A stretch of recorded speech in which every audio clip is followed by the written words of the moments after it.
Hello friends, આજે આપણે બનાવીશું લાલ મરચાંની ખાટી મીઠી ચટણી। આ ચટણી તમે ફ્રીઝ વગર 1 વર્ષ માટે પણ સ્ટોર કરી શકો છો। તો ચટણી બનાવવા માટે મેં લીધા છે 500 ગ્રામ લાલ મરચાં, જે એકદમ પાકેલા અને લાલ હોવા જોઈએ। ધોઈ અને બધા મરચાંને પછી આપણે નાના નાના પીસમાં સમારી લેવાના છે। વચ્ચેનો બીનો ભાગ અને જે વ્હાઈટ ભાગ હોય છે એને આપણે દૂર કરી દેવાની, જેથી એની તીખાશ નીકળી જાય છે।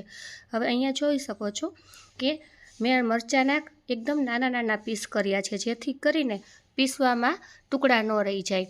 આ રીતે આપણે બધા મરચાં છે એના નાના નાના પીસ કરી લેવાના છે। ત્યારબાદ આપણે એને મિક્સરની જે ચટણી બનાવવાની નાની જાર હોય છે તેમાં પીસી લેવાનું છે। આ રીતના આપણે એને બારીક પીસવાની છે। આમ કરી થોડી થોડી કરી અને અહીંયા મેં બધા મરચાં છે એને પીસી અને ચટણી બનાવી લીધી છે। હવે આપણે આમાં જેટલા મેં મરચાં લીધા છે એટલા જ વજનની મેં ખાંડ લીધી। 500 ગ્રામ મરચાં છે તો મેં 500 ગ્રામ ખાંડ લીધી છે। જો તમે ઓછું ગળ્યું ખાતા હોય તો તમે 500 ગ્રામની જગ્યાએ 400 ગ્રામ ખાંડ પણ નાખી શકો છો। મેં અહીંયા 500 ગ્રામ લીધી છે।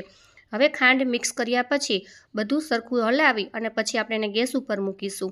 શરૂઆતમાં ગેસ છે એની ફ્લેમ થોડીક આપણે ફાસ્ટ રાખીશું અને આપણે જોઈ શકીએ છીએ કે જ્યારે ખાંડ એડ કરી અને પછી આપણે ગરમ કરવા માટે મૂક્યું તો થોડું પાણી થઈ ગયું। આ રીતે આપણે હલાવતા હલાવતા બધું પાણી બાળી નાખવાનું છે। બધું પાણી બળી જાય ને આપણને એમ થાય કે હવે ચાસણી થવા આવી છે, એટલે આપણે એમાં એક લીંબુનો રસ ઉમેરીશું।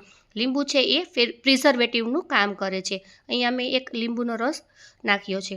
ત્યારબાદ મેં અહીંયા લાલ કાશ્મીરી મરચાંનો પાવડર પણ નાખ્યો છે, જેનાથી કલર પણ સરસ આવશે અને ટેસ્ટ પણ સારો આવશે। લાલ મરચું છે એકદમ ઓપ્શનલ છે, જો તમારે નાખવું હોય તો નાખી શકો અથવા સ્કીપ કરી શકો છો। પછી આપણે એને હલાવવાનું।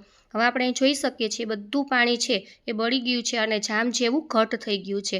હવે આપણે ગેસને બંધ કરી અને નીચે ઉતારી લેશું અને આપણે આને 2 કલાક સુધી ઠંડી થવા દેશું। આપણે જોઈ શકીએ છીએ જો ચટણી છે એ એકદમ સરસ થઈ ગઈ છે। હવે આ તમે બરણીમાં ભરી અને 1 વર્ષ માટે સ્ટોર કરી શકો છો। Thank you.